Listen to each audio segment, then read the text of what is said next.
Yes, guys, you know what time it is. It's your boy David at the Irish Hotspur, Ireland's #1 Spurs fan, Ireland's only answer to Harry Kane, bringing you back part two of David and Jack's guide to Euro 2020. And I hope people listen to the first one because you would have made a bit of money if you were listening closely to what Jack has been telling you. So I hope everyone's been listening in. But yeah, look, the reason why we ended the first one, we were supposed to do it all in one show, but we ended the first one because of what happened to Christian Eriksen. We felt it was only right. So look, we're back bringing you part two today, and thank God that Christian Eriksen is okay. It turns out it was a cardiac arrest, not a heart attack, so that's a bit different. So he might be able to come back and play football. I was asking the missus. I believe the difference between a heart attack and a cardiac arrest is that the cardiac arrest is to do with blood going to the heart, so it's a slight bit different. I'm not sure. But that's what she tells me. She was a care nurse at one stage, so I trust her opinion. But look, it turns out Christian Eriksen, he's all going well now, which is the main thing. But look, Jack, I want to say thank you so much for putting all the time and effort into this. I've really enjoyed it. I think it's been a great guide. I would say the best guide out there to Euro 2020. And I'm delighted we can get part two out here today. But how are you keeping, my man? No, thanks, David. I appreciate it. Yeah, the Euros is fantastic. It's so sensational watch. We've already kind of seen a little bit of the upsets. We've kind of obviously we've kind of looked at every angle on all the teams, looked at all the possibilities. And to be honest, I think maybe I might be doing pretty well, but it's hard to say though, because a lot of these teams that we just looked at today have actually kind of looking at performance and upsets. So the Euros is a wild place. It's really hard to predict. No, it is. But you're doing a damn good job of it, that's for sure. But look, let's welcome a few people into the building here. We have Mr. K. He says, "Hi, David. Hi, Jack. Mr. K, I hope you're keeping well, my man. I really do. Let us know how you're keeping, and let us know what are you enjoying the Euros so far, my man. Let us know. But big yourself up. You do a great show on Will Stewart THFC rants, and keep it going, man. Keep it going." We have, look, Jack, I'm going to let you take this. Is a name you love to pronounce. It's the legend himself, Nikola Stefanovic. Big yourself up, Stefanovic. Let me know, who you're rooting for. Maybe, maybe you're rooting for the Croatians. Maybe you're rooting for the Serbians. The Serbians aren't here, so you're probably rooting against the Croatians if that's the case. But big yourself up, Nikola. Good to see you. Yeah, big up. And he says, Fonseca confirmed your opinion. Look, I'm not going to get bogged down into this today, to be honest with you. It's about the Euros today, Nicola. But spoiler alert, I will have something coming out, hopefully 9:30 tomorrow, tomorrow evening, where I'll be getting in a Serie A expert. He'll be able to tell us all about Fonseca, why it's a much better appointment than us fans think. And of course, he'll have Jack alongside him. And the aim of the show is, rather than, me sitting there, I don't want him because of this reason, that reason, and that. Give the boys a chance. Let's see if they can convince me that he's going to be a good coach. I'm also going to do my own research into it. I have plenty of questions for them as well. Look, because I believe there's a lot of convincing to do. But if he's named, I have to give him a chance. So why not hear the boys out and see what they have to say on the guy? Well, big up, Nicola. We have Thomas James Smith. He says, "Evening, lads. Go for it, Jack. Big yourself up, Thomas. Big yourself up. And don't worry, Jack will be let off the reins and he'll go full force on it." ATX7 Gaming says, "Big up the lads. Big yourself up, ATX7. I hope you're keeping well, my man. I hope you're keeping well." Wayne Bonner, big yourself up, man. He was watching the Scotland game earlier on. Did you enjoy the second half, Wayne? Well, I know you enjoyed the goal anyway, that's for sure. What a crack of a goal that was, Jack, wasn't it? Oh my gosh, Patrick. I mean, it's just insane. I think it was literally right behind the halfway line or right on the halfway line. I mean, Luis Suarez, Wayne Rooney-esque. I mean, brilliant. No, it was. And it's just the way he connected with it. The curl he got on it. Yeah, the curl is different than a lot of other ones. Yeah, it wasn't as much of a lob, more of a curler, which also made it, yeah, absolutely, David, sensational. Yeah, it was exquisite. And he says, "Howdy, fellas. How are you today?" Well, we're all good. I hope you're sitting back with a beer in hand after a long day at work. Thomas James Smith says, I don't think he will play again. Insurance will be a problem. Yeah. Look, I don't know the ins and outs of anything like that whatsoever. Emily Dunn says, "Shows how much you listen. It's when your heart skips a beat and a rhythm. Sure. Look, I'm almost sure you said something about blood, so I blame you." Jay Grenham says, "Afternoon, gents." Carlos Diablo says, "Big up, big yourself up." We have channel legend Pete from the Lane. Big yourself up, David and Jack. No, big up you, Pete from the Lane. Good to see you tuning in, my man. Hope you and the father or you and the son are keeping well. I'm not sure who's on the account, but I hope yours are keeping well, lads. Nicola is back again. Nicholas Stefanovic. Nicholas Stefanovic. Got that one. 2 stars. I'm from Macedonia, mate. He's from Macedonia. That's class. I mean, it's good to hear. Hopefully maybe you're back in, Goran Pandev, maybe to get the golden boot this tournament. He's only got 3 games to do it, but maybe, he started off strong with, that single goal. But yeah, bigger yourself up, though. That's actually class, Stefanovic. Yeah. But the Yid Kid here, good to see you, Yid Kid. He says, yes, David and Jack, how are you guys? I'm doing well, Yid Kid. Good to see you, brother. And yeah, maybe, hope to see you. Maybe, I forget. Yeah, hope to see you later, Yid Kid, because he's everywhere now. So we'll probably see him sometime tonight or tomorrow or whatever. He's everywhere. Yeah, he's everywhere. No, it was his birthday there the other day, so right. I'm going to do a Spurs story with him. That's my birthday present to the guy. So we're going to be sitting down. I think he said it was Wednesday. We're going to be sitting down doing the recording the Spurs story. And we'll get it out there. And we also have Brad Matthews, another guy who'll be sitting down recording the Spurs story. Big up, Brad. I hope you're keeping well. He says Scotland are back. Look, do you know what? They were hard done by today. I actually thought they gave a great game, to be honest with you. And they hit the crossbar a few times. On another day, they could have went and won it. And Thomas James Smith says, what was the Marshall doing at the halfway line, though, lads? I'm raging. I don't know, man. I don't know. Can't answer that. Maybe he got excited. Maybe he got the smell of haggis or something, Thomas.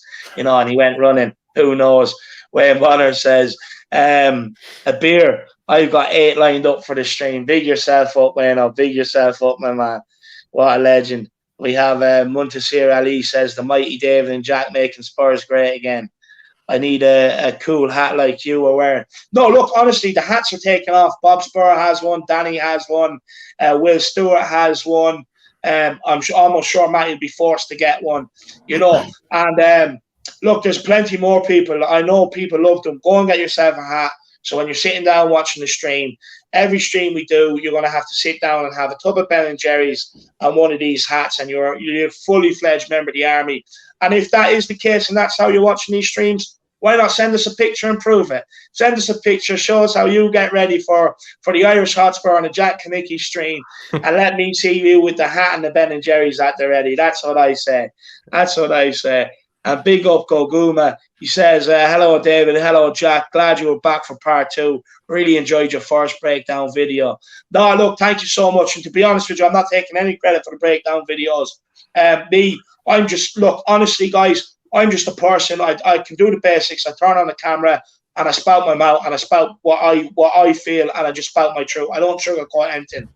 The guy that has took these shows to a new level and that has produced absolutely everything for them, all done off his own back, all done in his own time, is Jack. And I'm just so glad how well it's been received.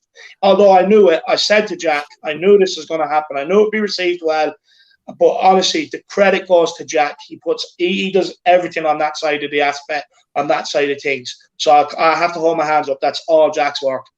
Yeah, David, but you're actually being way too harsh to yourself there. But I really do appreciate the big up, at least for this one. Yeah, it took me a while to make this. It was about just in and out. I spent some time, so I wouldn't do it all in one night. And rush it kind of like a college exam or paper or something. But yeah, it really is kind of the big moment. It's kind of like the Irish Hotspur SAT or whatever it may be. This Euros pamphlet. But yeah, it's the Euros guide for the Irish people, for the people, for the Harris Army, for the Black Cappers. Honestly, yeah. Jack, I just had to tell them the truth. I have nothing to do with any of that side of things. I just say to Jack, do you fancy it? Jack goes off and does what he wants then. And then, as usual, always turns in quality stuff. Even last night, he gave a great insight to people on Paratici. His transfer dealings, rather than picking out his best 5 or his best 10 or whatever it is. We gave you all there on screen for everybody to see, so that you could make your mind up on it. Great show last night. But look, Jack, we're not going to waste any more time because we do have a watch along to attend to on We Are Tottenham TV, starting at 7:45 over on We Are Tottenham TV. Me and Jack will be hosting a watch along for the Spain and Sweden game. So make sure you get over there at 8 o'clock if you want to watch the game with us. make sure you tune in. It's going to be a good show. But look, Jack, let's start getting into some of this Euro stuff, man. Absolutely, David. And look, I think we finished off, David, last time, unfortunately, because of the news. We needed to get off. We needed to make sure that Christian was okay. Really just, needed to give Christian and his family and Christian himself respect. And also, to be honest, it was very rattling at the time when we were middle of the stream. Yeah, it was very daunting, very traumatic for us. And so it's good to be back, though. It's good Christian is back. It's all the best news we could get, really, considering the circumstances. So I think we did, though, finish off, or we're starting Group B by the moment that happened. So let's get into it here. Just before we do, Jack, we have someone in here from Brooklyn, my man. Oh, yeah, let me come back. Brooklyn. Sorry, let me look at the screen here. Apologies, David. I'll read it out there for you. It's Lazy801. He says, greetings from Brooklyn, Big Dave and Jack. I really enjoyed the watch along yesterday. Up the Hotspur Flat Caps. Big yourself up, Lazy8. Big yourself up, Lazy8. You don't have to let me know what neighborhood you're in, but I'll let you know. I'm over in Crown Heights, kind of near Brownsville. So, big yourself up. Brooklyn represent. I love living here. It's much better bagels over here, much better deals on the groceries, whatever it may be. It's a bit more residential, a bit more kind of like a neighborhood. I don't know how you feel, but yeah, big Brooklyn up. Manhattan, it's a little too sleek, a little too posh, not really representing the Harris Army flat capping values. So, Brooklyn, I think, is the better place for the Harris Army for sure. No, look, fair play. And just want to say to you, Lazy801, if you do see a lad walking around aimlessly with a flat cap, don't be starstruck. It is your man, Jack. Get over there and make sure you say hi to him. And why not get a picture with him, my man? Why not get a picture with him? But big yourself up. Yeah, Jack, I just had to alert you to one of your fellow New Yorkers. Lazy8, you're a legend. Welcome, Lazy8. You're a legend. Normally I'm walking around Lazy8, with some Fenerbahce jersey or like jersey from Slovakia or whatever it be. And, people in Brooklyn don't really know, but, it's good to see another brother like yourself that, understands and, is with the football lingo, and hopefully a Spurs fan as well. But, it's just good to see you and Brooklyn represent, like I said. So welcome to the Irish Hotspur. And if you're new to the channel, is he new to the channel, David? No, I think he's put in a super chat there. Yeah, so big yourself up, Lazy8. And, welcome to the channel. I didn't know he's from Brooklyn. He kept that one a secret. Oh, yeah, he's keeping it secret. Now he's, like I said, maybe one day we'll meet up, Lazy8, talk the football, sit around Prospect Park and just, have a good old laugh. But we're moving on to Group E. I think that's where we started. And it's Spain, Poland, Sweden, and Slovakia there, David. And with Spain, I think they kind of are brought somewhat of a weakened squad. But you kind of look at the quality of the rest of the group. It seems like Slovakia, Sweden, and Poland might all be kind of close to each other in quality. So they might all be battling for that second or third place position. But Spain probably is going to take the group quite easily. I don't think, though, that any of these games will be a real indication of how good Spain will probably play in the round of 16. But I think there's probably no chance they would miss the round of 16 here. Going into Spain's team, it's honestly the reason I kind of backed them so much, David, is just simply because of the manager, Luis Enrique. I do really rate Luis Enrique, right? He was the manager during kind of the MSN, the Messi, Neymar, Suarez kind of era, post Guardiola. And he actually did a pretty solid job there in Barcelona. Probably, since Guardiola left, maybe the most successful coach, I believe, since then. So, he definitely has his badges, definitely has his wits about him. He's brought Jordi Alba and Jose Gaya with him. I really think this was kind of a mistake, but he probably does have a bit of a Catalonian kind of bias towards things. And he's left out Angelino and Grimaldo. I really rate Angelino. Really disappointed he's not there in the tournament, to be honest. He's one of my favorite fullbacks in the world. So I do think that's a big loss. And Grimaldo from Benfica, I do believe, has had a great season. Is supposed to be a big up-and-coming player that is always rumored in the transfer market, but hasn't really seemed to have left yet. From Liga NOS, but I think he's supposed to be quality as well. They do obviously have a very, very strong midfield in the likes of Llorente, Dani Olmo from Leipzig. Busquets, though, does have COVID, and this is a big thing where if you maybe did want to bet against this Spain team, this is what I would tell you, is that there is a massive COVID outbreak in the Spain camp. I believe at least 2 players did contract COVID.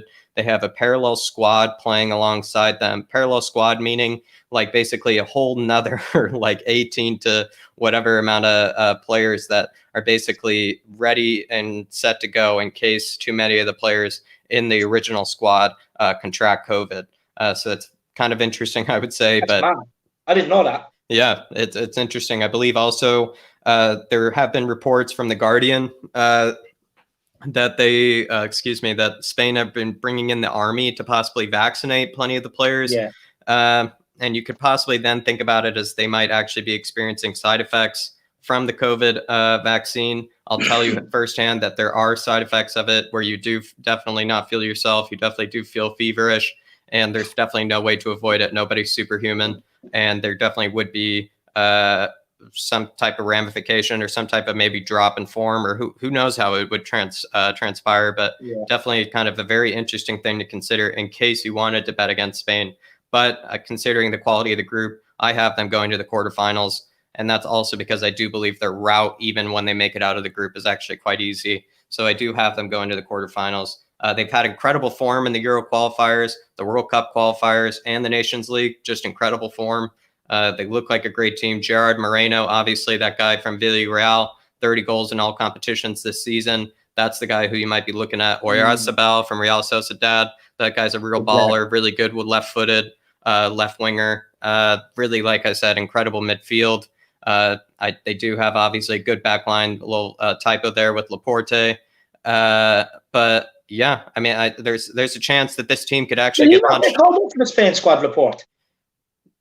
What'd you say about Laporte again, David? He was playing for France there, wasn't he? Yeah, it's very confusing because I thought he was like a French international, and I thought he did have caps for the French national team. So I am quite confused. I think the rule is if it's only friendlies, he can switch allegiance. I thought he played in like the Euros. He would qualify for Spain because I think he grew up there. Yeah, no, I think he grew up. I think he played for Athletic Bilbao a long time ago. I think that's where he came from, the Basque region. Oh, the Basque region, yes. Yeah, and so I believe he might be from there. To be honest, David, I think you might be right. Maybe he's only played in friendlies for them. But yeah, it's an interesting call. It's an interesting take. He is a quality player. I think he'll probably slot in quite well. Pau Torres is actually a great player. Very technically gifted as well. So is Laporte. So he's left-footed as well, Pau Torres, isn't he? Pau Torres, I think it might be right-footed. I know Laporte is left-footed, right? So Pau Torres might be right-footed, though. Yeah. You might be right, though, David. It's hard to remember. But yeah, this team can easily, though, I will say this team could also, though, get kind of punched in the mouth, and kind of maybe struggle. Spain recently especially has kind of struggled.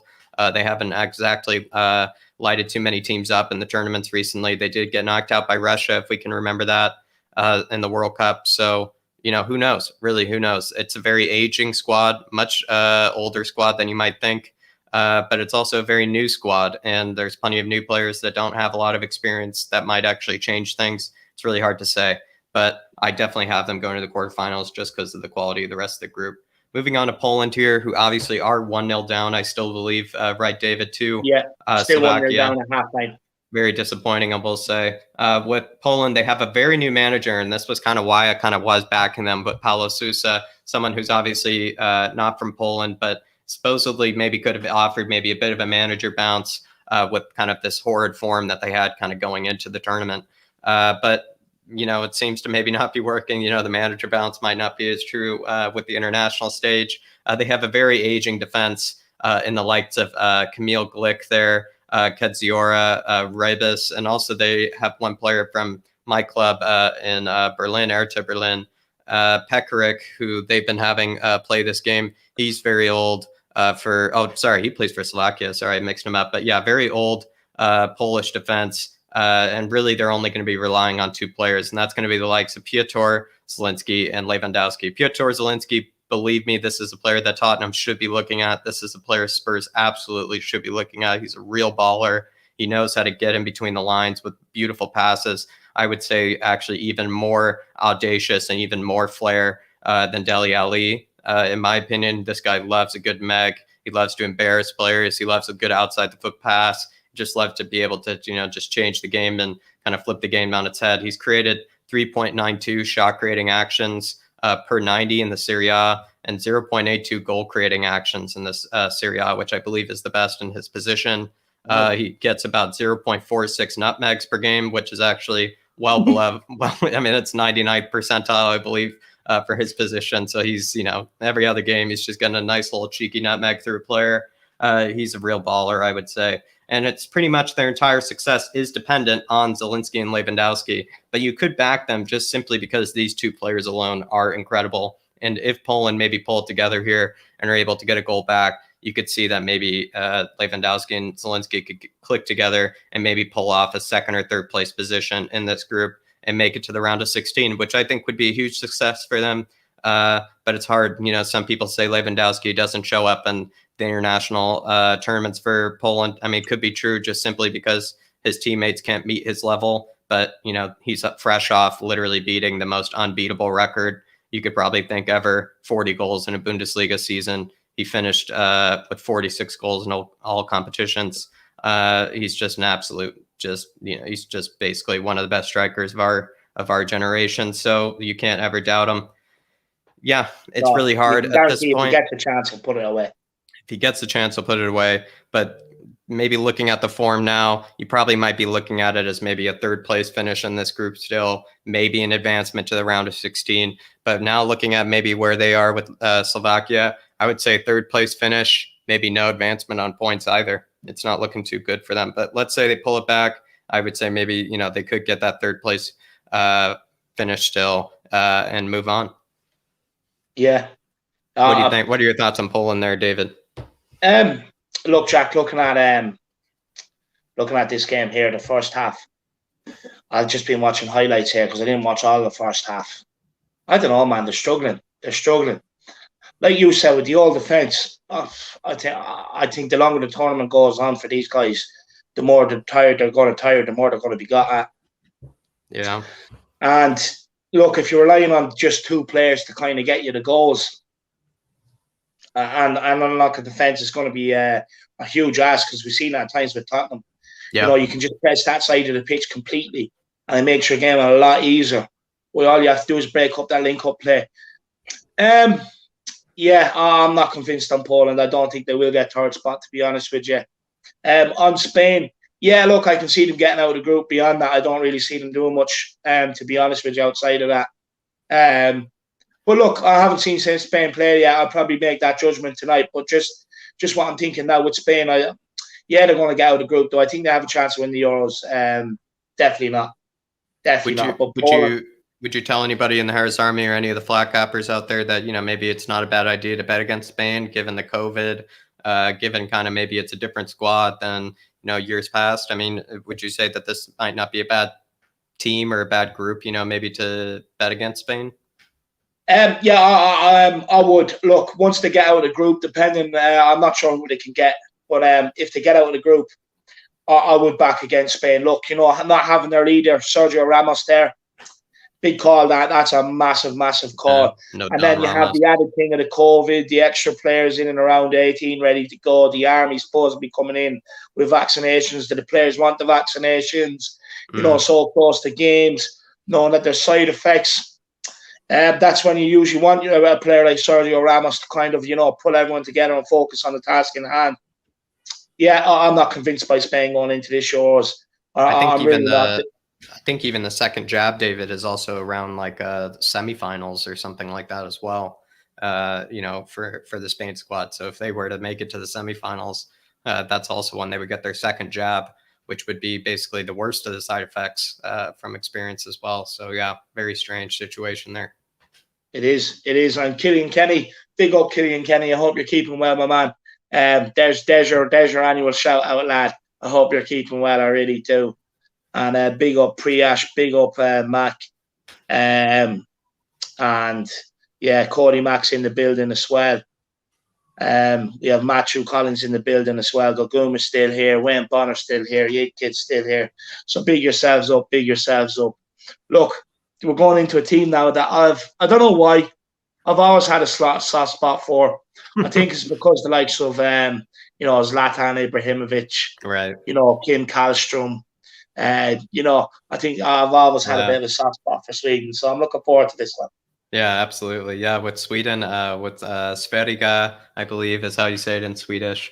But look, they also kind of actually do, I will say a bit of disclaimer, they do have a COVID outbreak similar to Spain's. Obviously, they can't do a whole parallel squad situation like Spain can, where they can just, insert a whole new 18 new players or whatever. But Kulishevsky, their big player, obviously the guy who we're rumored with, has tested positive and is set to miss the first game of the tournament against Spain.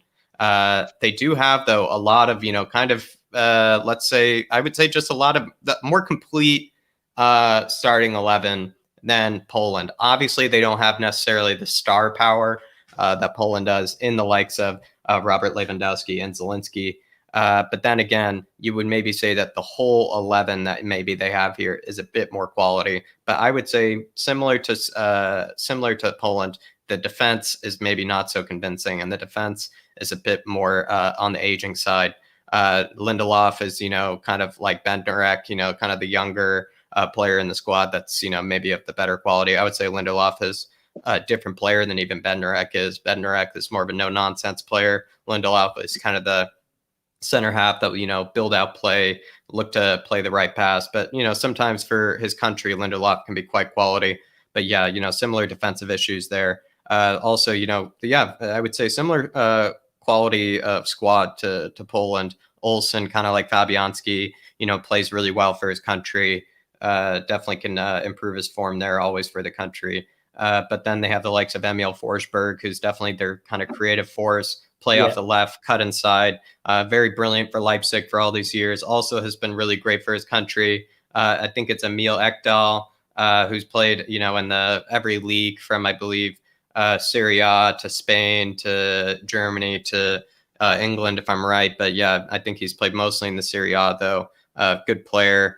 Kind of always been there pretty much since I practically was a boy. He's been in that squad, if I can remember. The likes of Alexander Isak from Real Sociedad, really big, tall player, knows how to put in the goals. He's had 17 goals for Sociedad in all competitions this season.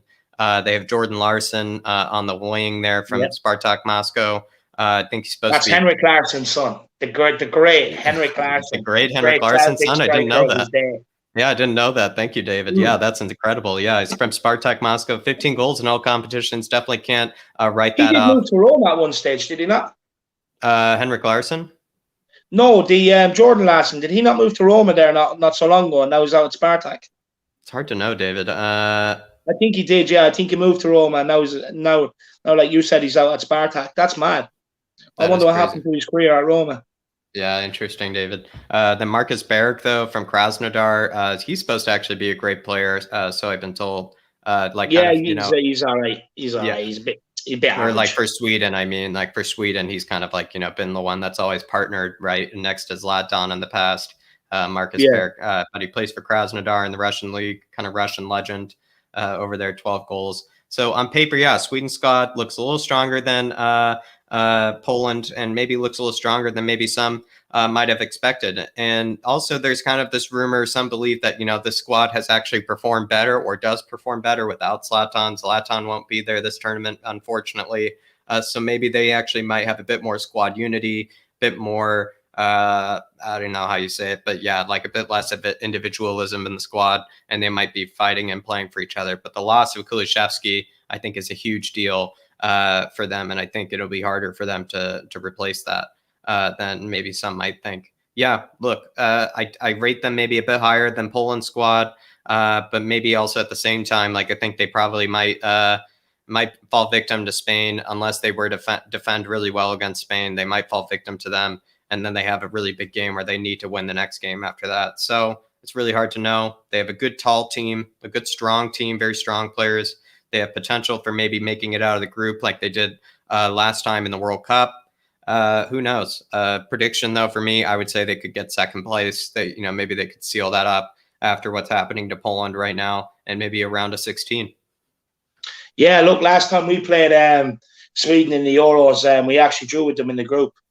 We got a result out of them.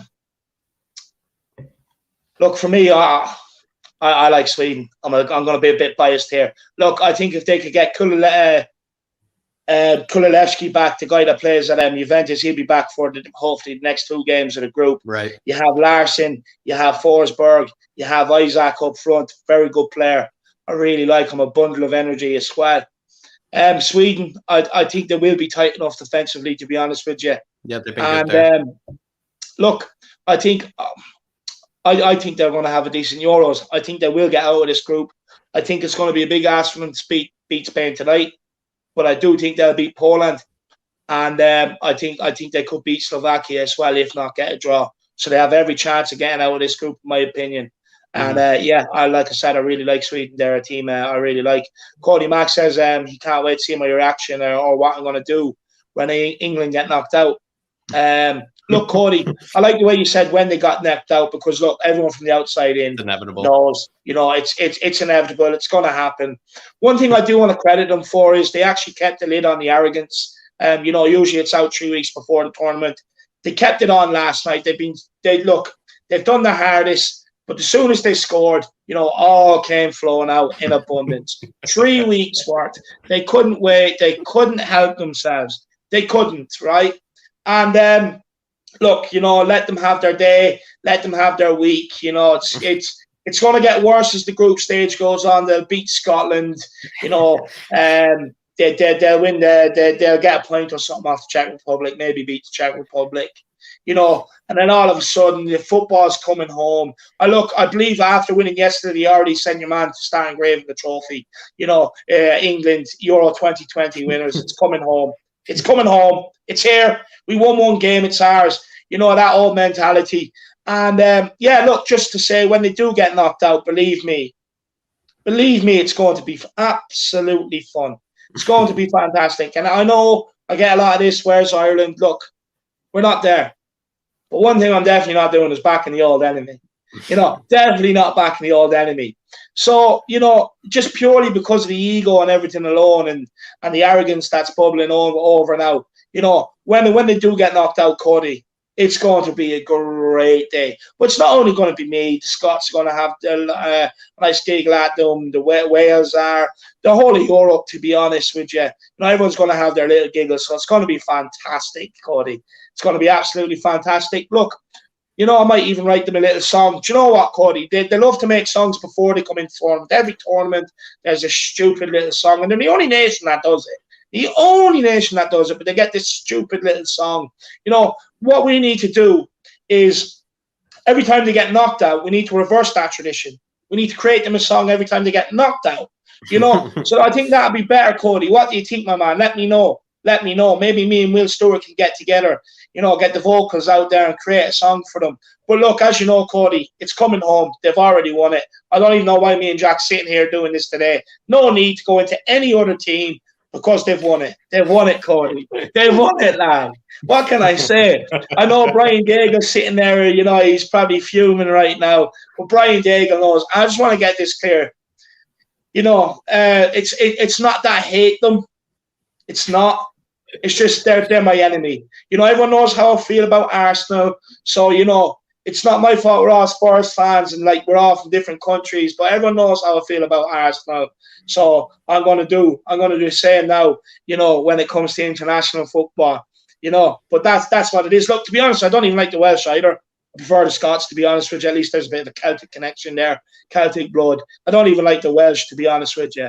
But yeah, no, look, the day is coming, Cody. I'm just taking it off on the calendar. Each day that I wake up, I just cross off the X on the dates. And I have it pinned for a bit later on in the competition. And as soon as that day hits, I'm not even going to roll out of bed. I'm going to spring out of bed like a fresh dog, cutting across some nice fresh grass on a frosty morning, bouncing, just happy. Life is good, getting the fresh air in. And then sit there considering how I'm going to go about my day. And then just one by one, people are just going to start getting little messages, and it's going to be fantastic. The way they're having the parties for the Euros, I'll be having that party after the Euros. Yeah, so it's going to be good, Cody. Post-England lost barbecue. Post-England lost barbecue. Sorry, that took a lot longer than what I expected. I just love winding them up. I love winding them up. Love it. Love it. But look, let's move on. No problem, David. Yeah, no, you gotta, the moment England lose, you gotta gotta get some of that Chinese takeout, gotta get a little bit of Ben and Jerry's, get a 6-pack. It's just gotta be a good celebration. But quickly, I'll finish with Sweden. Robin Quaison from Mainz there, he's an absolute legend, for both the national side and for also the Bundesliga as well. I think he's Mainz's all-time leading scorer or something like that. Pontus Jansson from Brentford, quality center back, who's had a great campaign. Same with Philippe Helander, I've been told as well, from Rangers. Has had a great season as well, I've been told. So yeah, I mean, they made it out of the Euro qualifying group, Spain, Norway, and Romania as well. That was their qualifying group.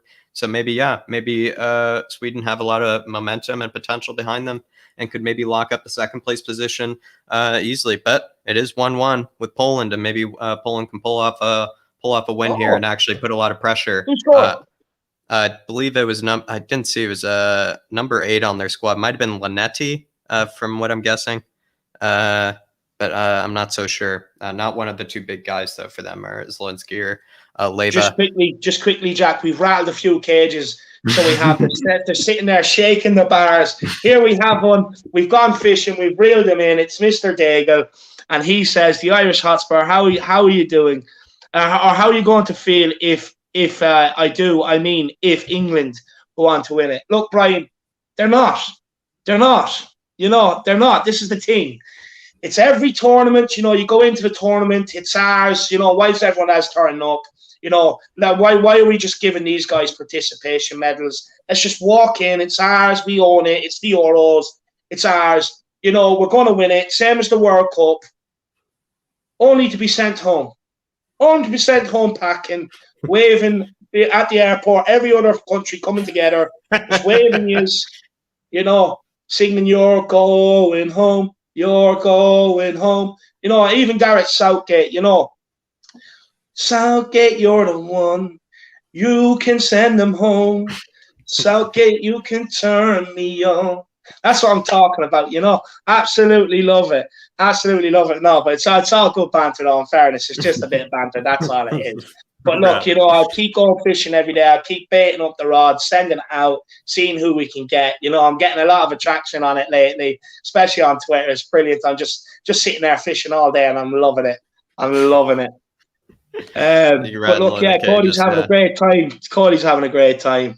Brad Matthews, we won't be going home because we are home. Yeah, no, even better when you get bet in your own home, own yard. Remember Euro 96? Remember that time it was coming home?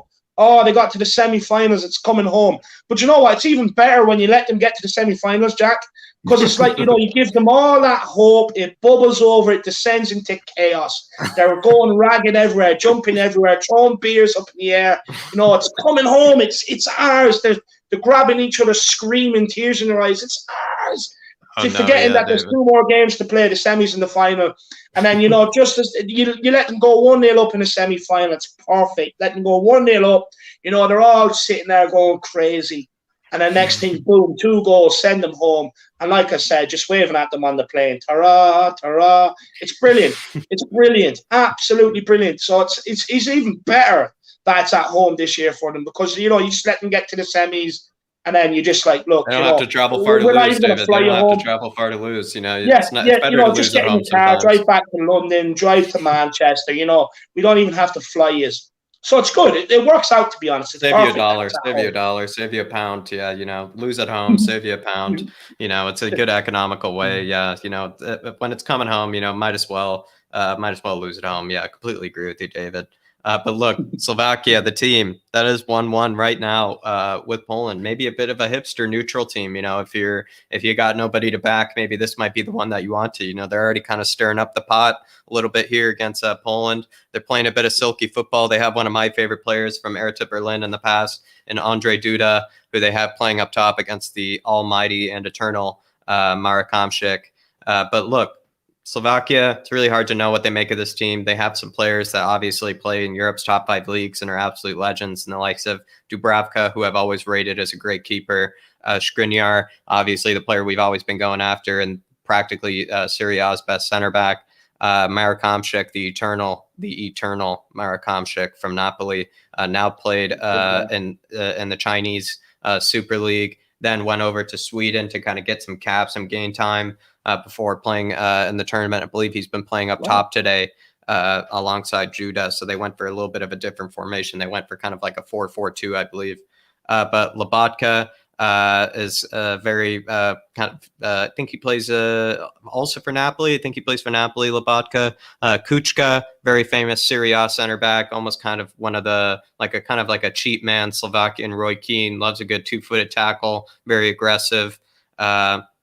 Robert Mack, who just went on that insane run to score that goal. Obviously, he's ruled as an own goal, but the guy does have a little bit of Tekers on him. Yeah. Pekarik plays for Hertha Berlin, absolute legend, but is very old. I think he's around 34, 35 years old, maybe even older than that.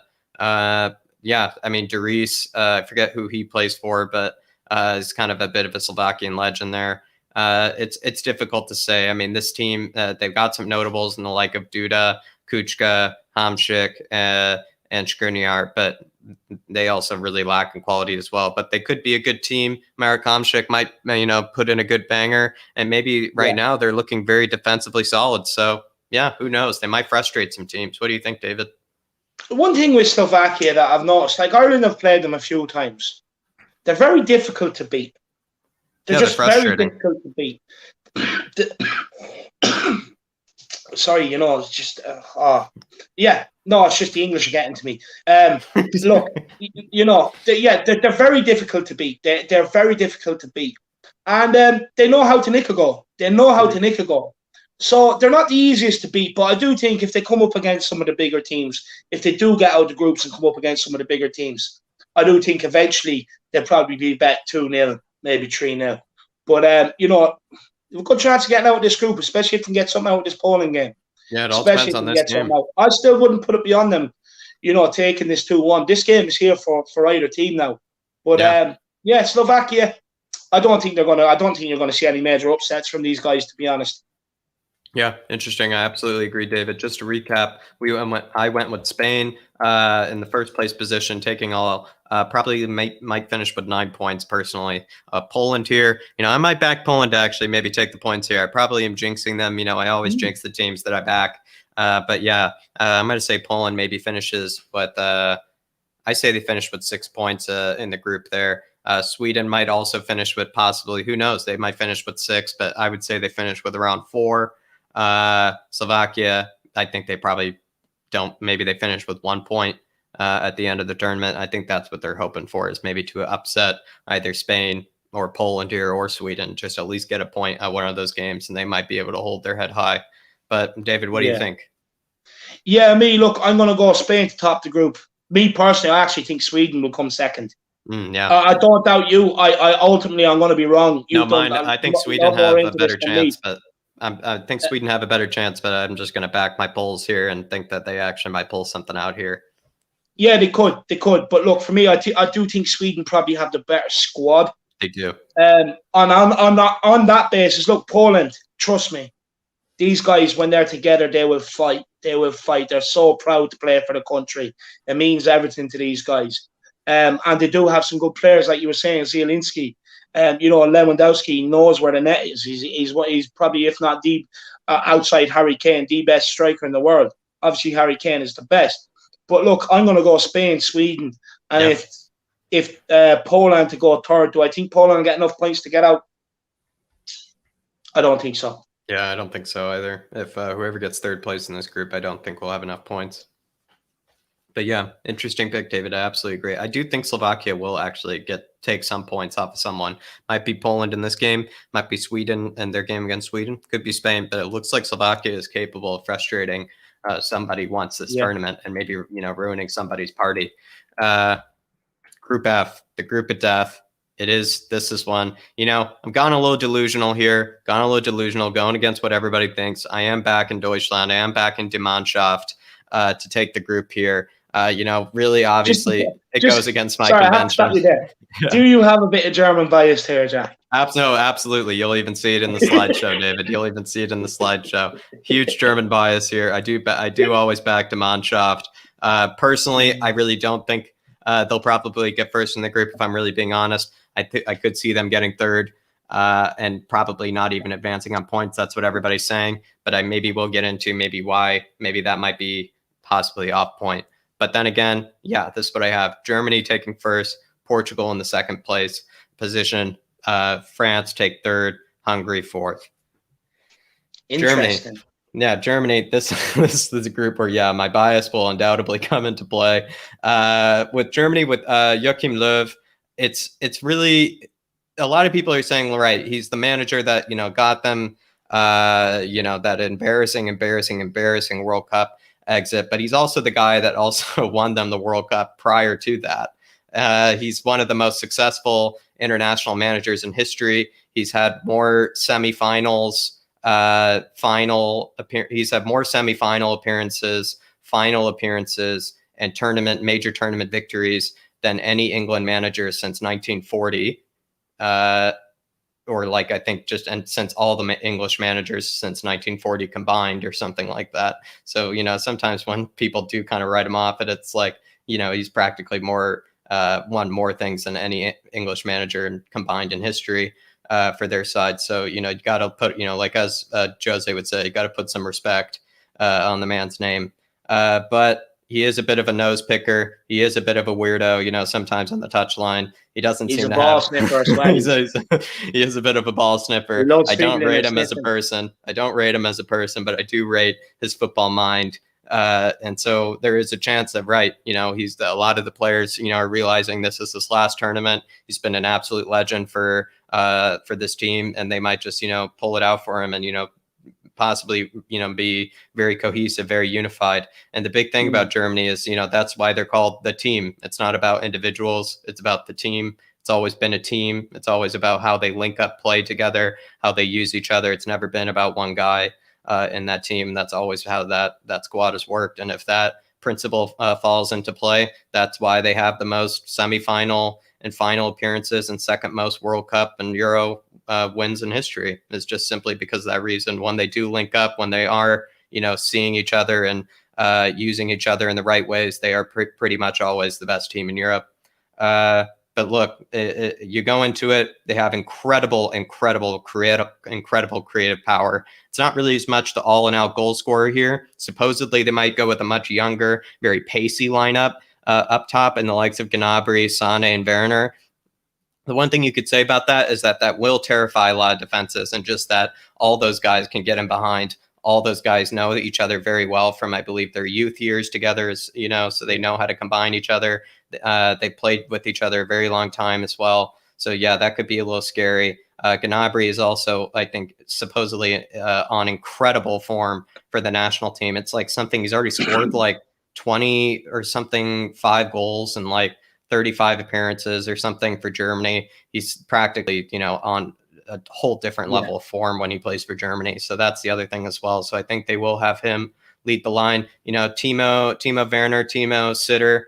It's he could also maybe turn it around for Germany. Personally, I don't rate him for the Germans as much. I would actually much rather see Thomas Muller come in. Thomas Muller, practically been better than Kevin De Bruyne. Kevin De Bruyne a bit more silky, a bit more beautiful to watch, but Thomas Muller has actually broken Kevin De Bruyne's assist record in the Bundesliga. I believe last season. This season, he's had 21 assists in all competitions. The man is just a living, walking assist, playing next to Lewandowski for Bayern. I give him a strong chance of whenever he comes in to be kind of causing something, to create something. Their top scorers are in the likes of all competitions are Voland, Gundogan, Gnabry, and Muller. It's very difficult to know who's going to really get the goal, but all of them are capable of finishing it. And the funny thing about Germany is just they have more creators than they do finishers, and that can be a problem, but that also can be a blessing at the same time. And that they all are very, very, very unselfish. They're very unselfish with each other. They know how to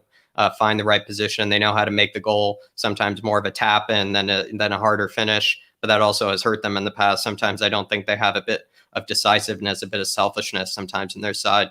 But I think that's also what makes them so beautiful to watch, is just the way they use each other. But look, probably the most technically sound midfield in the tournament as well, with Joshua Kimmich, Leon Goretzka, and Toni Kroos right there. It's just a ridiculous midfield. And especially They do have Gundogan, but he might be probably on the bench, or maybe Gundogan would play for Cruz instead. They have plenty of options there. They could play Florian Neuhaus as well. They have plenty of options. It's really the defense as well that could be maybe a bit of concern. It's not as much of an attacking kind of fullbacks that they have there, maybe a bit more conservative, but they might probably play the fullback Robin Gosens, that guy from Atalanta, who's had 7 assists in all competitions for Atalanta and for Germany. He's actually played really well. He's played really well for the Germans. So I would say you might see him at left back, and he could create a lot for that team. I'm really kidding, or I'm not kidding. He really could create a lot for that team. And yeah, I really back them. I think if you really look at all their players on paper, this team is capable of pretty much beating anybody, kind of like they did Brazil in the past. They're always capable of that because they really do know how to use each other better than most teams, but they're also capable of howlers. It really is a toss-up. I think the first game against France will be the real indicator. But for me, huge bias. I have them as my Euro finalists. Interesting. Look, on Germany, one thing I do know about them is the reason why they have kind of been successful under especially the Joachim Löw era and over the last while is because they completely transformed German football at one point. So what they've done is they wanted it to replicate Spain. Not so much Spain. What they wanted to do was they wanted to turn Germany into like a club atmosphere, sort of like a club, not like an international team. And what they've done is and this is when Ozil and all started coming through that program. They identified these players and had them playing in the same teams all the way throughout the youth, all the way into the senior team, and they replicated, and it worked for them. And who they really copied by doing that was France, because when France had that, what was it, Euro 2000 and World Cup, 98, and when they had them runs, before that, they actually had like a French school of excellence, with like Thierry Henry and Elke, all them players, they all came through that together. Robert Pires, there's other players there. They all, Zinedine Zidane and all, they all came through that together, and they managed to replicate that on the international stage. And that's what Germany done as well at some stage, and they've done it with Ozil and players like that. And I think in the last World Cup, they were like, look, it was a difficult one to negotiate because you're kind of phasing out so many players that have, like, you know, been there for so long, and then trying to bring in some of these new guys. I think this time they might be a bit better this time round. Look, they have a good squad. On their day, they can turn up, that's for sure. On their day, they can turn up. Do I fancy them? No. But I'm not the Euro expert. You are, Jack. No, this is the one I'll admit, David. This is the one where all the bias comes in. None of my expertise comes in. I'm just backing the team. It's like me backing Spurs practically. You know, I'm just going to become a little delusional. But I think it's not a bad team to be a little delusional over, given the quality. There's some great players there. Gnabry. Gnabry, you have Sane, even though he's been a bit off the boil this year. You have Kimmich, Goretzka. You have Gundogan, who's not even made the squad. You have Havertz. You know, there's still a lot of quality there. Schüller at the back line, along with Klosterman and Rudiger, a very good defender. I rate him. You know, Neuer in goals, great goalkeeper, great goalkeeper. So look, it's hard to write them off. I just think looking at that group, I just fancy Spain, France, and Portugal. But I don't doubt you, Jack. I really don't doubt you.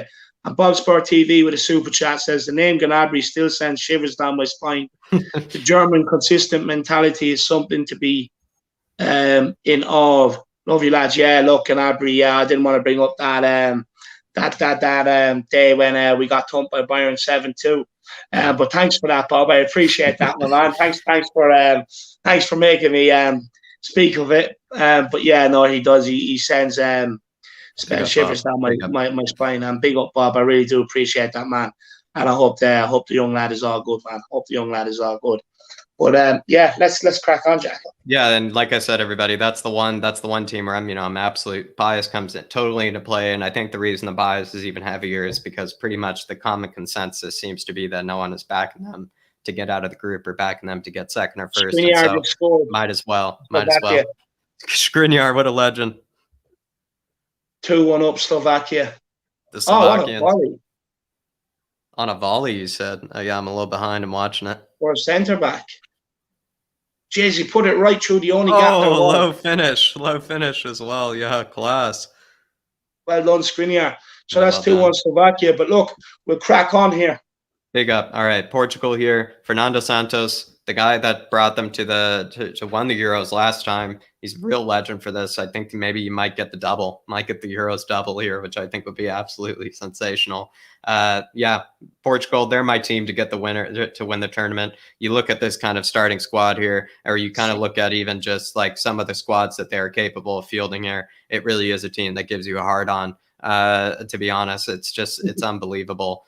You look at also some of their top scorers. They have goals that can come from anywhere. Pedro Gonçalves, a guy that I really back to win, that Spurs should really get. He scored 23 goals in Liga NOS alone, just in the Portuguese league. He scored 23 goals this season. Andre Silva, 28 goals alone in the Bundesliga, I believe. Cristiano Ronaldo, obviously 33 goals this season in all competitions. They have real creators and likes of Bruno Fernandes, obviously, Guerrero and Cancelo. Guerrero and Cancelo, I believe it's just the two best attacking fullbacks, the two best techers fullbacks, the two best pacey fullbacks. These guys are just unbelievable on the ball. They can find themselves, any type of pass and type situation. Sometimes they're pressed by three people and you'll see them meg, two players at the same time with some type of pass or whatever. These guys you do not want to pressure. They will embarrass you. Look, also the likes of Ruben Diaz and Jose Font, I think is actually an excellent partnership. I think will work out really well. Two born leaders, two born kind of, just true center backs represent their country here. I think they'll have a great relationship. They're very loud, very vocal. They'll be able to also probably organize the likes of Guerrero and Cancelo well. And they're probably such no-nonsense defenders. They're really such no-nonsense defenders that they actually would complement these very attacking-minded fullbacks here. So yeah, I think they would work really well. I think Bruno Fernandes will really be actually quite brilliant for this side. I think you should just put him in the center of the park, let him do what he wants. João Moutinho, always been a brilliant player for his side, always been an absolute knight, a true talisman for their side.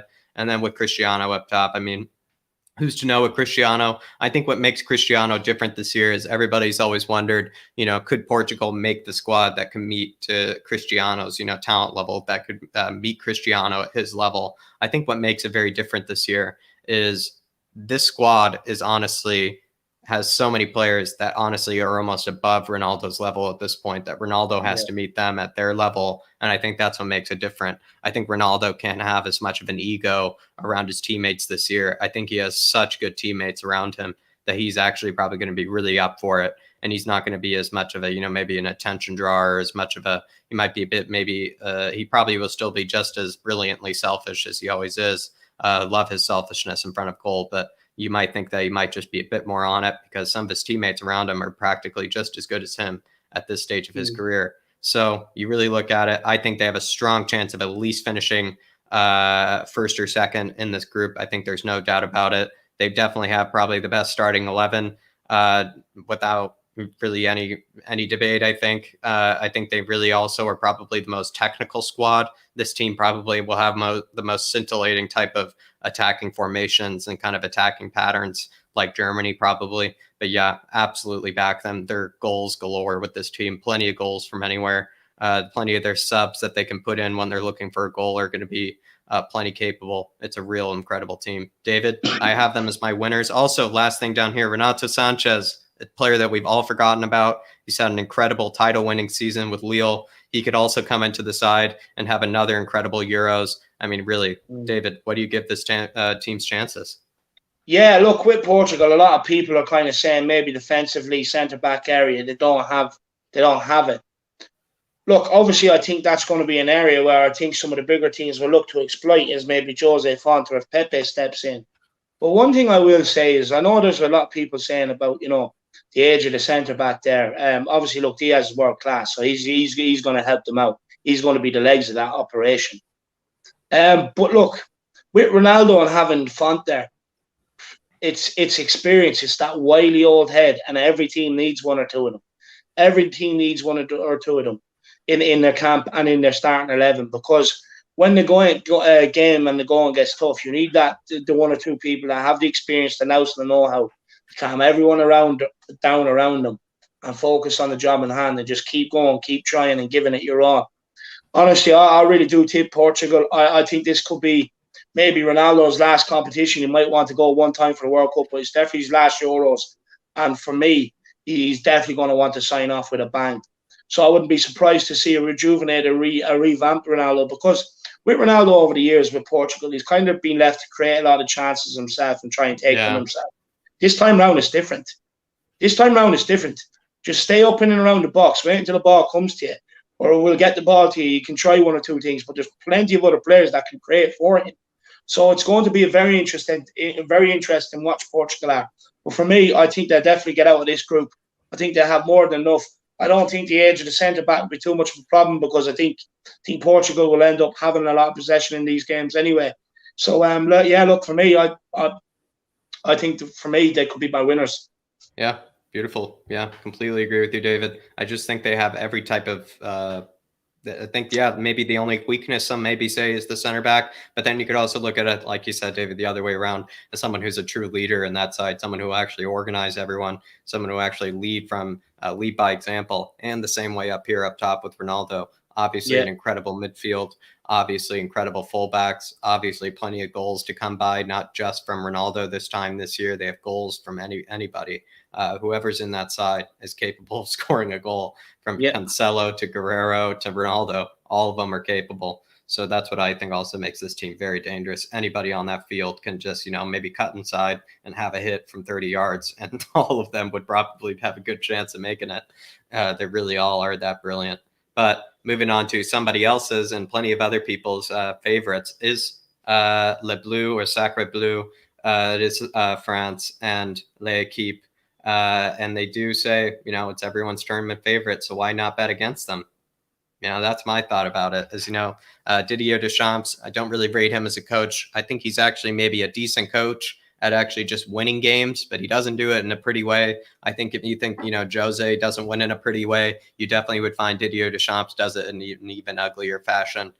Look, with France, sometimes with their goals, it really is just kind of almost just taking advantage of just the sheer attacking brilliance of Mbappe or Griezmann. Has nothing to do with, I would say, the attacking patterns or anything the coach does. It's kind of just, letting the players just go out there and do their thing. France, they really love to sit back, absorb pressure against the better teams, which is kind of ridiculous, because when you really think about it, they're supposed to be the team that's supposed to behave and play like a better team. But that's how Deschamps wants to play. So you really might see France sitting back, absorbing a lot of pressure from the likes of the Germans and Portuguese. And if they are able to, perform defensively sound and play defensively well, you could see them, going on the counter and releasing the likes of Griezmann, Mbappe, Lamar, Ben Yedder, and absolutely destroying and tearing teams apart.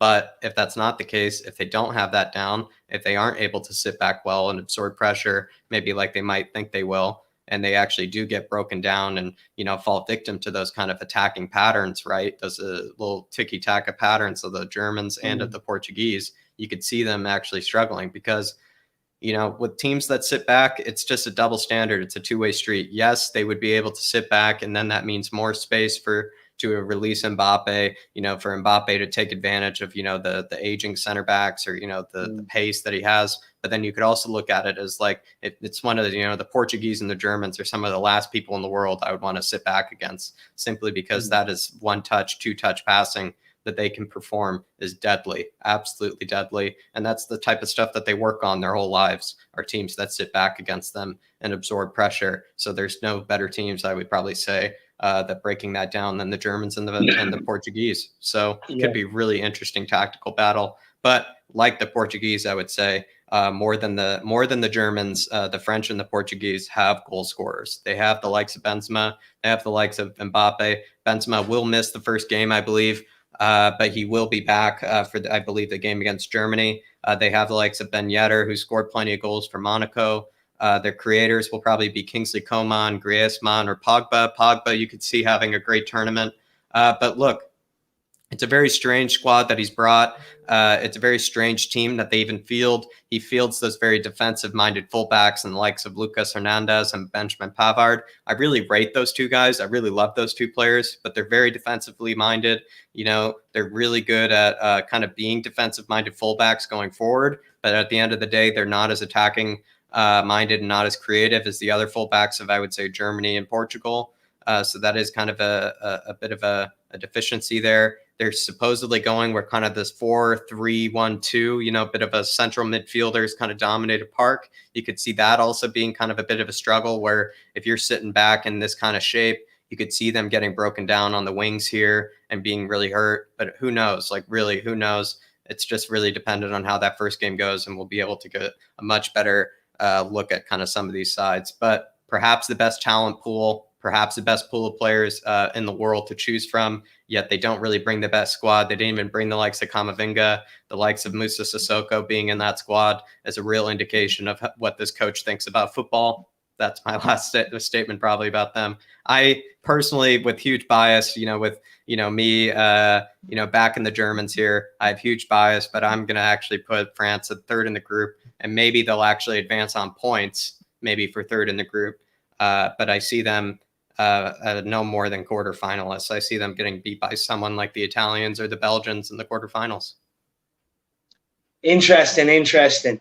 Yeah, look, for me, I think France will get out of this group. I really do. Like I've said before, I think Germany, for me, would be the third place team. I think they'd be more in danger of losing 2 games. Or even all. Because, look, every team is going to beat Hungary, so it's guaranteed 3 points. Yeah. But if I'm looking at Portugal, France, Germany, look, France, for me, I definitely think they're getting out of the group. Look, you have Kylian Mbappe. What a player. You have Griezmann. He knows where the net is, that fucker does. He pisses me off. He may be shite for 8 minutes, but he knows where the net is. He also knocked Ireland out of the last Euros. Pavard, he's a good defender. I really like him.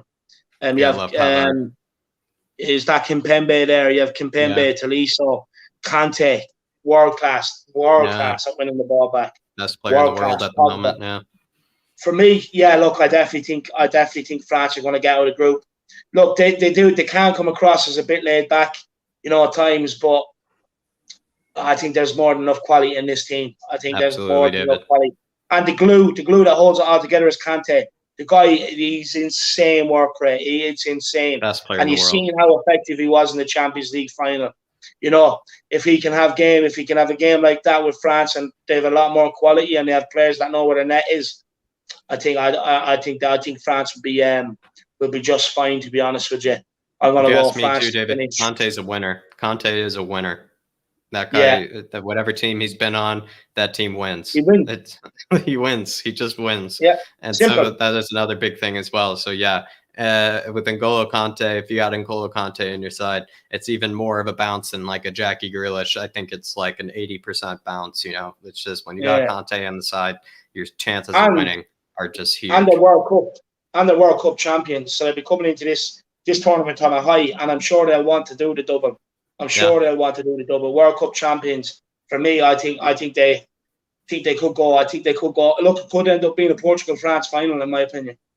Yeah, very interesting there, David. Absolutely. But sometimes with World Cup champions like the Spanish, like the Germans in the past, right? They come into it as the champions and they kind of just somehow fall from there kind of spectacularly. But I think what's different with the French is they have still a very young squad. They still have a very unified squad. They all know each other. They all seem to get along with each other. Maybe that probably isn't the case, I would say. Maybe it's a little bit different there. But with Hungary, you could see them still maybe performing an upset. But with the Hungarians here, with the Magyars, it's very difficult to really see them actually getting anything out of this group. It's just because Dominik Szoboszlai is out the whole tournament. He's been injured this whole season. He wasn't able to recover in time for this tournament. So really, they really don't have a good chance, I would say, of making it out. They have a good goalkeeper in the likes of Guluacci. They have Willy Orban from Leipzig as well. They have Attila Salai from Fenerbahce. I've seen him once, and Roland Salai as well from Bundesliga. I've seen them play. I mean, they're players. That's what I'll say. Willi Orban is, a decent defender. Gluacsi is a good goalkeeper. But with Szoboszlai out, that's all of their attacking power and chances gone. So really, I do not really give them a strong chance. Most of these players don't really even play in Europe's top 5 leagues. They all play in the Hungarian league for like Ferencváros and teams like that there. But they do have good form going into the tournament. You will give them that. They do actually have pretty good form. They could actually, they have really nothing to lose, David. And so this is maybe the one thing you got to give them. They really do have nothing to lose. So they might just, each game, they'll just look at it as nothing to lose, and they could have a good chance at, just ruining somebody's tournament, right? Ruining the Germans' tournament, ruining the French tournament, ruining the Portuguese tournament. I think that's what's on their mind, is just to maybe cause somebody to not advance on, at third place, and, cause somebody to leave with tears. So yeah, that's all I'll say with the Hungarians. Yeah. The Hungarians. I'm hungry. Yeah. You feel sorry for them. They make it to a competition. You're thinking, look, get a group. You might see what you can do. If you can get 4 points, you might get out, right? But they've been handed the group of death, right? You're being handed France, 3 tournament Portugal, favorites, and even Germany. too. Even the 3 right? favorites. They've all won international majors over the last 10 15 years. You know what I mean? So it's hard on them. But honestly, we just played them there in a friendly. They're shit. These guys are shit. Honestly. We could have bet them. I'm not saying something because we're poor, but we could have bet them. And I'd argue it's look, they don't. You'd argue, maybe they're going through the motions. Look, the Ireland players are going through the motions. I'll be honest with you. It's end of season. It's friendlies. They don't want to be there. They want to be on holiday. And we nearly bet them. These are shit. They will not engage the opponent until they come across the halfway line with the ball. They will not do it. They've been doing it all of their friendlies. They play the exact same way, because that is the way they're going to replicate into this tournament. They will not engage any team when they have the ball unless they come past halfway, and you can't get at them. Ireland got at them a few times. You can get at these guys. They're not great defensively. They're not. The teams like honestly, all 3 of them teams, Germany, Portugal, and France, they're just going to pass around them. They're going to pick them off. It's going to be handy. It's going to be light work for them. These are shit. Look, they can create the odd chance. I think what they're hoping is sit in tight, get one chance, win it 1-0. They have a good striker up front. He's not a bad striker of the ball, to be fair. You give him half a chance, he will get a good strike off. But honestly, I don't even see these causing an upset, Jack. No, yeah. I mean, that's I think that's all they're hoping for. But yeah, I really don't see them giving anybody any trouble. But I think that's all they're hoping for, really. But yeah, with the Hungarians, really do feel bad for them.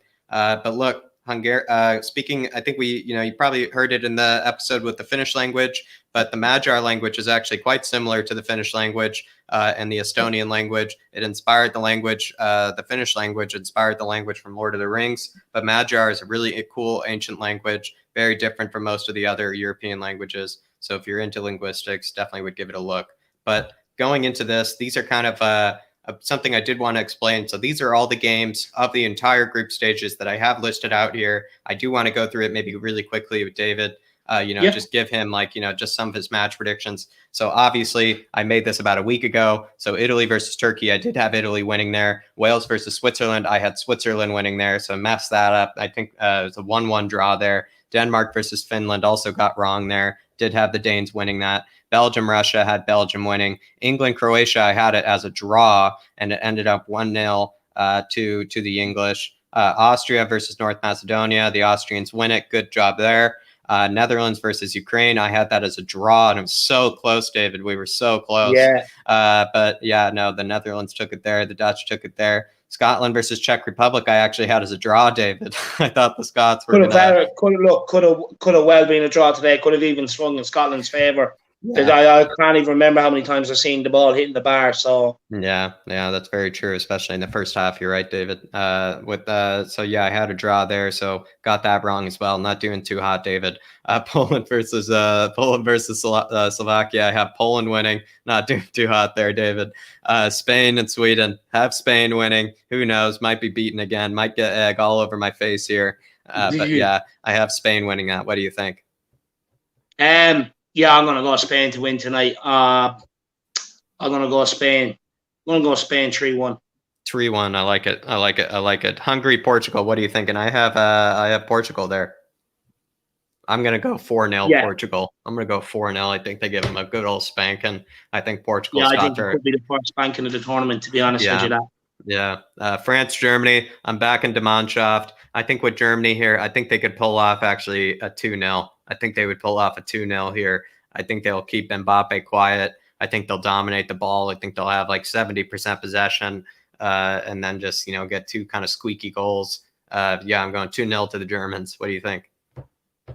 No, I'm gonna go. I'm gonna go. I'm gonna go 1-0 France. I think France will take it. I That do. game is Harry massive. Agenbar quickly says, "What winds you up more? It's coming home with Harry Winks. They both wind me up equally." Holly, I don't know. Holly, I don't know. David, you might have a better answer for this one, but yeah, both are so infuriating. No, it is. It is. What's the next game there? Finland versus Russia. There. Russia. I'm back in the Russians. I think they played somewhat admirably. Maybe you could say some thought they played poorly. I think it was just maybe the way they were set up against the Belgians really didn't set them up for success. But I do think that they are better. The Russians maybe proved to maybe be better than the Danes in the finish. So yeah, I have the Russians winning. What do you think, David? Yeah, I'd say Russia. Look, Finland got lucky. If that didn't happen to Christian Eriksen, they would have lost that game. Denmark were all over them up until that happened, and then So for me, look, I think really Russia will beat them. Yeah, it is a shame for the Danes. You do feel bad for them because I did really back them to actually take a couple scalps this tournament. They have a really good team there, so yeah, it is a shame. But Turkey and Wales, I have Turkey taking it. The Turkish, though, maybe this is a game where I would actually bet on the Welsh just because the Turkish really, of all the teams that everybody thought were going to be dark horses, they really were very disappointing, I thought, the Turkish. And maybe they actually will get another draw. I think they could get a draw against the Welsh here. I think the Welsh will actually frustrate them. What do you think, David? I think that's going to be a draw, personally. Yeah. I think both teams will cancel each other out. Interesting. Yeah. Italy versus Der Schweiz, Italy versus Switzerland. Look, the Italians look incredible. The Italians look really, really good. I think the Swiss, they looked all right. I think they looked like a good kind of, mid group kind of puncher. They could punch, down on some teams, but I think, they won't last in the round of 16. So I think Italy, they're my semifinalists this tournament. So yeah, I have them beating Switzerland. Yeah. Ukraine and Macedonia. I think Ukrainians, they looked really strong. I think the Ukrainians had really nice silky play. I could see them. Yeah, this might even be a spanking. Actually, I could see the Ukrainians actually spanking the Macedonians. I apologize to Stefanovic for saying that, though. Yeah, no apologies needed. Look, I like I said with Macedonia, I do think they're only here to make up the numbers. Sorry, Stefanovic or that name there. Sorry, but it's the truth.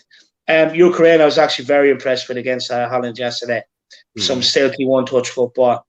I'm going to go Ukraine to do a number on them. That could be a 3-0, 4-0 job. Yeah, I agree with you there, David. Belgium, look, but it's really unfair to think about what happened to the Danes here. So unfortunately, I do have the Belgians winning. I had it before, I guess, what happened. I had them winning it, but now I think even more so. I think it's going to be a very sad tournament for the Danes. But yeah, Netherlands and Austria. I think I could see this as actually a draw. I think the Austrians look pretty strong. I think the Austrians might be able to frustrate them, especially with that 3 in the back, 5 in the back system. Maybe that would frustrate the Netherlands because that's what the Netherlands were running in the last game. So who knows? Like, it could be an interesting tactical battle there. I'm going for a draw, David. Yeah, I think a draw too. I think a draw too. As long as Austria starting out of it, I think they'll have a good defence and enough firepower up there. So if Netherlands do go 1 ahead, Austria have the firepower on there to pull it back. I'm going to back a draw. What a celebration last night from Arnautovic as well. What a celebration. Yeah, it's because he was dropped. He was angry. He was pissed, But I loved it. But I'm going to go a draw on that. Sweden and Slovakia. Look, Slovakia, they just got that upset against the Polish, but I'm going to back the Swedes, maybe, especially if the Swedes lose to the Spanish. I think they'll be very motivated to have to be able to get 3 points. So the Swedes may be beating the Slovakians, but now that the Slovakians get 3 points, they could be very frustrating in the second game. What do you think, David? They will. I think it might come to their detriment, though. I think they'll sit back. They don't have to go out and attack Sweden. I think they'll sit back, try and let Sweden come at them and hit them on the counter. Because if Sweden lose to Spain tonight, they will need that win. But look, for me, I think it'll be to their detriment. I think Sweden will have enough to beat them. Yeah, I agree there. Croatia and the Czech Republic, that could be a really good game, especially with the Czech Republic grabbing 3 points there. They'll be able to sit back and really frustrate the Croatians. And the Croatians, though, you could see some very silky ball play. But with the Czech Republic, right, what I saw, at least from them today, they work really hard in that press on some of those center backs of Scotland. They were really pressing the center backs whenever they had the ball. They did not make it easy on them and picking out passes. And maybe you could see the same with the Czechs versus the Croatians. Maybe a bit of a rivalry there. Who knows? You could really see the Czech actually maybe troubling the Croatians, but I do back the Croatians to win just because, they need to win, David.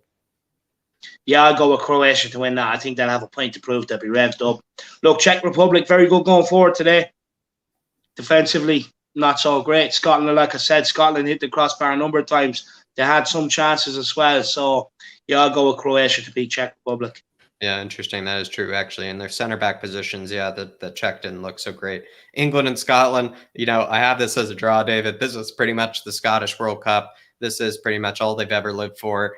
It's the moment of their lives. It's the game of their lives. I have it as at least a draw, if not 3 points for the Scot. Oh, they've already won it, England, no? I thought England already won it. I thought England already had 3 points. I'm going to go with Scotland to nick a point on this one. I really do. Honestly, I thought the game was over. I thought they already won it. I thought they were on 6 points already. Yeah, no, Scotland to take a draw from this. That's brilliant, David. That's brilliant. Hungary versus France. I have French. Maybe another spanking, David. What do you think? 100%. Yeah, that's going to be a spanking. And Mbappe is going to rip them apart. Yeah, absolutely. Could be a 4-5-0 that. Yeah, maybe so. Portugal and Germany could be really interesting this game, I think. The Germans have beaten the Portuguese in the World Cup before when they were matched with them in the group, gave the Portuguese a bit of a spanking. Remember, Thomas Muller got Pepe sent off. It could be an interesting one, but I have this as a draw. What do you think?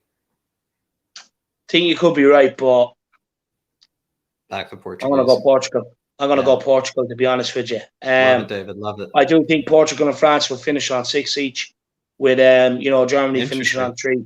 Interesting. That could be that I could see that as an outcome. Yeah, Spain and Poland, David. What do you think? I think Spain, after what we're seeing, from Poland one winner now, there. I think Spain.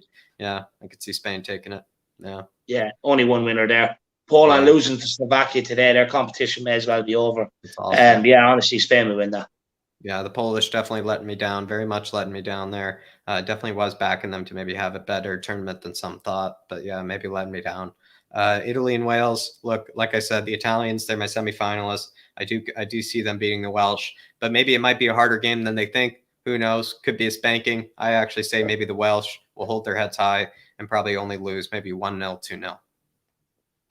Yeah, I'm going to go Italy to win it. Italy will win it, 100%. Italy. Yeah. Absolutely. Switzerland versus Turkey. Very interesting geopolitical battle there. With Switzerland, I could see it as a draw. I think it could be maybe even a boring game. What do you think, David? Yeah, I'd go with a draw on that. I think it will peter out to be a draw, to be honest with you. Again, I think it could be a boring game. Yeah, Ukraine and Austria. This one I actually think could be more of an interesting game. In that kind of, I think, what is that? That's Group C. With Ukraine and Austria, really interesting. I could see it as a draw. The Ukrainians, silky possession, have no problem sitting back. The Austrians, they love to push forward. They love to use the wing backs. But then again, with the wing backs that the Austrians used, that was really hurting the Ukrainians. That was kind of the reason that I think the Dutch won, was just because they just kept playing those balls in behind for Dumfries there. So who knows? But yeah, I have it as a draw. I'm going to go Ukraine to win this one. Ukraine to win it. I love it, David. I'd love to hear that. North Macedonia, Netherlands. I say Netherlands spanking. North Macedonia, it's so wonderful to see you in the tournament. But yeah, I could see the Dutch giving them a spanking there. Russia and Denmark. Russia and Denmark, David, before everything that happened, I did have the Danes winning, and just to maybe hold their heads high, I'm just going to back the Danes. What do you think? To be honest with you, look, we have them to be bet by Belgium. They're going to have nothing left to play for. Their tournament's going to be over, so that's going to be a dead rubber for them. Whereas we have Russia beating. Who do we have Russia beating there? Oh, we had Russia beating Finland in the next game. Yeah, so we'll have Russia beating Finland, and then you have Finland playing Belgium. Spot, yeah, Finland playing Belgium last game, so Russia know they'll have to go out for that one for a win. So for me, I'm going to back Russia to win that. Lovely. Just purely because of everything that's gone on. Otherwise, I think Denmark would have got out of the group. I think you're right, David. Just to back the Danes, just to go with something different, just to be delusional, I will go with the Danes to maybe frustrate the Russians tournament and ruin their tournament. But with the Finnish and the Belgians, I see the Belgians, getting 9 points in this group, probably smacking the Finns here even. But who knows? Maybe they'll pull off another upset. I really don't see it happening. I think the Finns were very lucky, like you said, David, to even get 3 points. Croatia and Scotland. It could be an interesting one.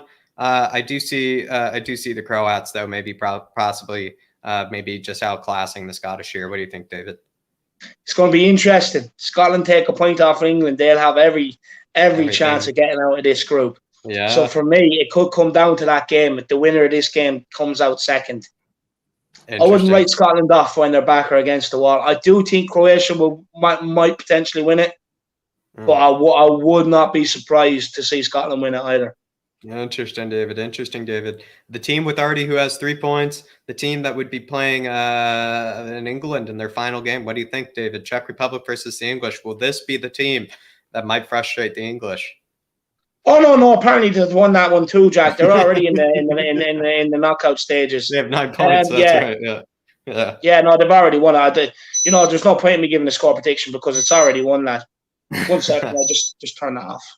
No problem, David. Sweden and Poland. I have Poland winning this one, to be honest. But listen, like I said, made this a week ago. I was back in the Polish, very confident in them, very confident in Polska. So very disappointed in how they're playing. So yeah, maybe realistically, probably the Swedes take this one. But this could be even an interesting rivalry game as well. But yeah, for me personally, I'll be rooting for the Polish. But yeah, maybe now when I look back on this, I think the Swedes were more likely to take this one. Yeah, again, look, if it comes down to this game, Poland will probably be already, out of it because they lost today. They have Spain to play next. So I'm thinking Poland will be done. I'm going to back Sweden. Yeah, absolutely. Slovakia and Spain. I think Spain just take this one. Slovakia, all respect to them. Maybe they might actually get, third place on points or something in advance. But yeah, I think Spain are taking 9 points from their group. Yeah, Spain. I think Spain will beat Slovakia. Portugal and France. David, last game of the tournament, Portugal and France. What are you thinking there? An absolute heavyweight battle. Maybe the battle for first, second, or third. It's really impossible to know. I'm back in Portugal versus France. I think France will sit back up against Portugal, and I just think Portugal just too much firepower to sit back. Just too many people that can just have a hit from 30 yards and hit the bar. Too many people that can just whip in an absolute peach of a ball, to Ronaldo or Andre Silva or whoever it may be. What do you think? I'm going to go draw. You go for a draw. Just purely because if I have them both to beat the Germans, Germany, and I have them both to beat Hungary, they might not need to play. I think both of them, they'll be out of the group at that point. Studying, and I think they'll probably just send out the backup players. They might send out the backup players and study each other. Really, actually, I think you're right. Hungary and Germany. I think this might be. Some people might think, this is where all the Germans only 3 points will come from. But yeah, I'm back in the Germans. I'm moving on to this here. This will explain everything to everybody in case what the outcomes are. So the winners here, you can find this on UEFA's site, and you can even do a little simulator yourself. And please, everybody, you can find me on Twitter. I'd love to see your simulator. I'd love to see you can share it with your friends, the family. So I'd love to find me on Twitter, and you can send me your results, because It's really interesting because with the new third place advancement, makes it very confusing, makes even my predictions with the groups and everything very confusing because of this system here where obviously it says the second place finisher in Group A plays the second place finisher in Group B. The one thing that is very important here, the one thing that you just really have to take away from this is I believe it's for Group D, the second place finisher in Group D, which is England's group, the one that everybody knows about, plays the second place finisher Group E, which is Poland, Sweden, Slovakia, Spain, right? So not maybe, you'd be playing either Poland or Sweden or Slovakia, England, if you finish second in your group, maybe, swallow the pill, swallow a bit of the pride, don't think that you're getting all 9 points, don't, maybe actually take a bit of an easier route and finish second. That's what I would advise to you guys. Or they could get first in the group, David, and they would have to play the second place team from the group of death, which would be either France, Portugal, or Germany. What do you think of that? Oh, that'd be perfect. That would be perfect if they. So now this is where they think it's coming home, because they think it's coming home. They're going to get 9 points, and then boom, they get a big punch in the mouth where they get met. Round of 16, your first person you're meeting is Portugal, Germany, or France. Well, you already seen it on the family group chat last night. They were all in there. Doesn't matter who we get, put them in front of us. We're going to steamroll over them. We're going to beat them. We're going to do this. We're going to do that. We're the mighty England. Please top the group, get spanked, and go home even earlier than what I expected. That'd be ideal scenario. Yeah, David. Be brilliant. So, yeah, please win all 3 games. I'm actually going to root for them for the next 2 games. I want them to win them. I want them to take that place. I want them to play against one of the teams from Group of Death. And that's when we say, ta-ra. Absolutely, David. Absolutely. But yeah, and anybody that's back in the English, anybody that thinks that it's coming home, believe me, just swallow the pill, swallow a bit of pride. You want to get second. Because if you guys think, getting first, you guys have such a harder route ahead of you. You got to play you got to play the Germans, or the French, or the Portuguese. And then after that, I believe you got to play one of like the Belgians or something, most likely, or the Spanish. It's just, no, you don't want that, guys. As good as you guys think you are, you don't want to get embarrassed in your own country in the round of 16, or they won't even be able to make it home yet, David, after that. Round of 16, I think the English, right, they'll be playing in a different city. They might have to emigrate to another country. They might never be forgiven. Yeah, because, that's the thing is that, once they make it to the semifinals, they're thinking that they're going to make it. They're thinking that it's all there once they make it to the semis. It's coming home once they make it to the semis. But really, guys, if you get first, it's all about getting to the semis, because you're going to have 2 very tough teams ahead of you, maybe even the toughest teams of the tournament. And I might even see a bit of a smacking as well once you get to the round of 16. But yeah, David, they've already got 9 points. Like we said, they've already won it. Yep. They've already won it. They're, put anybody in front of them, David, they're going to beat them. What do you think? Yeah, no, look, they're going to steamroll over them. They're going to send the army in, roll over them with tanks. It's done. England have won it. Honestly, the Queen is already handing out the MBEs, whatever she hands out, knighting them. It's going to be Sir Harry, Sir Jack. It's going to be unbearable. Honestly, just the thoughts of it's going to be unbearable. So, no, look, honestly, a massive thank you to Jack for putting that together. But, once the group stages are done, we'll give you another guide from the groups, from the knockout stages onward.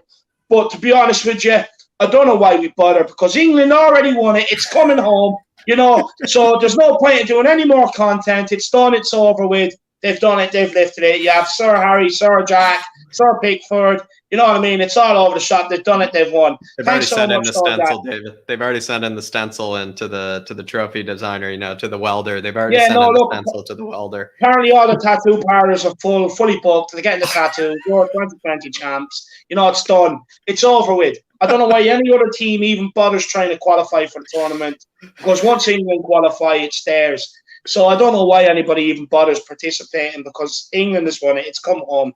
So, yeah, it is what it is. But look, guys, stay tuned. Tomorrow we'll be bringing out a show on Fonseca. Tomorrow at 9:30. At 9:30. Tomorrow at 7:30, I'll be bringing you Arthur, Simon, Philip, where they'll be sharing their memories of the 70s and picking their team of that decade. We'll be back Wednesday, then after that with the Jack Kanicki show, the famous show, the one that's taken off. But if you want to see more of me and Jack in action tonight, get over to We Are Tottenham TV, 7:15, where we will be watching the Spain-Sweden game. Right. So make sure you get over there, tune in, and you'll probably see me wind up the English a little bit more as well. So it should be all fun. But look, me and Jack, we need to go and get something to eat, maybe a quick bit of dinner or a quick samba or something like that before we get straight into the next watch along. So we'll see you over there in about half an hour. Until then, the Harris Army, we love you and see you tomorrow. Big up yourselves.